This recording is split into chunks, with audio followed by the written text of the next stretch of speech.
ആനന്ദവും കാരുണ്യവും ദൈവം നമുക്ക് നൽകുന്ന സമ്മാനങ്ങളാണ്. ഇവ രണ്ടും സ്വന്തമാക്കി നമുക്ക് ദൈവത്തെ മഹത്വപ്പെടുത്തുവാൻ ഇന്ന ദിവസം ശ്രദ്ധിക്കാം. ബാറുക്കിന്റെ പുസ്തകം 4-ാം അധ്യായം 22-ാം തിരുവചനം. നിങ്ങളെ രക്ഷിക്കുമെന്ന പ്രത്യാശ ഞാൻ നിത്യനായവനിൽ അർപ്പിച്ചിരിക്കുന്നു. പരിശുദ്ധനായവനിൽ നിന്ന് എനിക്ക് ആനന്ദം കൈവന്നിരിക്കുന്നു. എന്നാൽ നിങ്ങളുടെ നിത്യരക്ഷകനിൽ നിന്ന് നിങ്ങൾക്ക് ഉടൻ കാരുണ്യം ലഭിക്കും.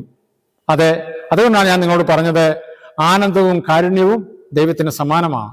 വലിയ നോമ്പുകാലം നമ്മൾ സ്വന്തമാക്കുവാൻ ആക്കുന്നത് എങ്ങനെയാണ്?